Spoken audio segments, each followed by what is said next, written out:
हरिओम।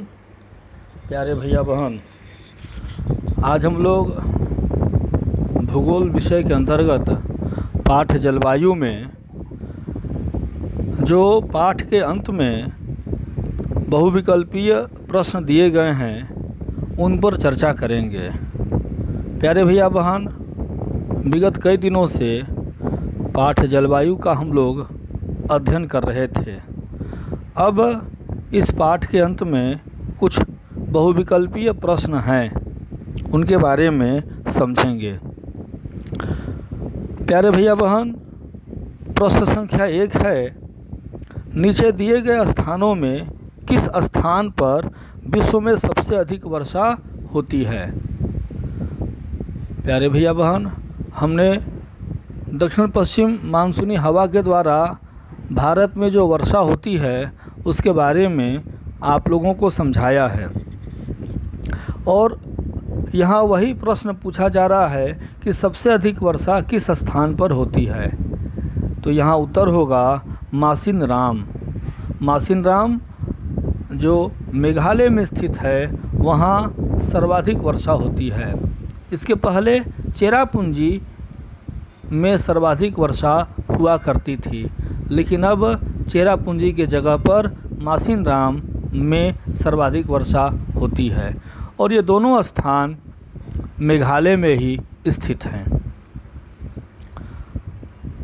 वैसे देखा जाए तो सिलचर, चेरापूंजी, मासिनराम, गुवाहाटी ये सभी स्थान पूर्वोत्तर भाग में ही हैं, लेकिन मासिनराम में सबसे अधिक वर्षा होती है। दूसरा प्रश्न है, ग्रीष्म ऋतु में उत्तरी मैदानों में बहने वाली पवन को निम्नलिखित में से क्या कहा जाता है?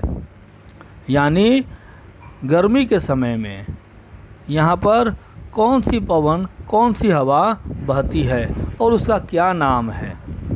यहाँ 4 ऑप्शन हैं, काल वैशाखी, व्यापारिक पवनें, लू और इनमें से कोई नहीं। भैया बहन, हम लोगों ने पढ़ा है काल वैशाखी पश्चिम बंगाल में बहने वाली गर्म हवा को कहते हैं। व्यापारिक पवनें एक स्थायी पवनें हैं जो समुद्र से थल की ओर बहती हैं। और तीसरा है लू। यह वे पवनें हैं जो भारत में गर्मी के समय में उत्तर के मैदानों में और थार के रेगिस्तान में बहा करती हैं। इस प्रकार इसका उत्तर होगा लू। तीसरा प्रश्न है, निम्नलिखित में से कौन सा कारण भारत के उत्तर पश्चिम भाग में शीत ऋतु में होने वाली वर्षा के लिए उत्तरदायी है? हम लोग अध्ययन के दौरान पढ़े हैं कि शीतकाल में यानी ठंड के समय में दिसंबर जनवरी माह में भारत में कौन सी वर्षा होती है?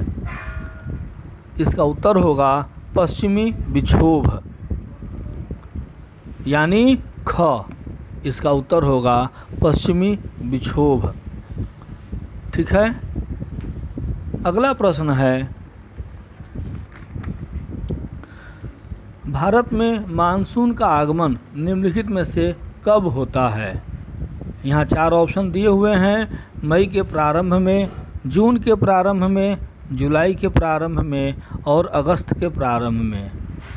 हम लोग अध्ययन के दौरान इस बात को समझे हैं कि भारत में मानसून का आगमन जून के प्रारंभ में होता है। 1 जून से लेकर 4 जून के बीच में केरल के तट पर दक्षिण पश्चिम मानसूनी हवा का आगमन हो जाता है।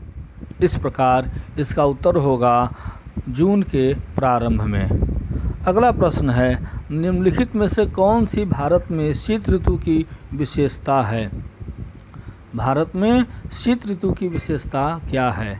यानी ठंड के समय में भारत में किस प्रकार का दिन और किस प्रकार की रात होती है? हम लोग इस बात का अनुभव किए होंगे कि ठंड के समय में दिन गर्म रहता है और रातें ठंडी रहती हैं। इस प्रकार इसका उत्तर होगा ख, गर्म दिन एवं ठंडी रातें। शीतकाल के समय में, ठंड के समय में ऐसा हम लोग महसूस करते हैं। इस प्रकार इसका उत्तर है ख। हम उम्मीद करते हैं कि आपको यह समझ में आया होगा। अगले दिन हम लोग फिर अगले प्रश्नों के संदर्भ में चर्चा करेंगे। धन्यवाद। इसे आप उत्तर पुस्तिका में अवश्य नोट कर लेंगे।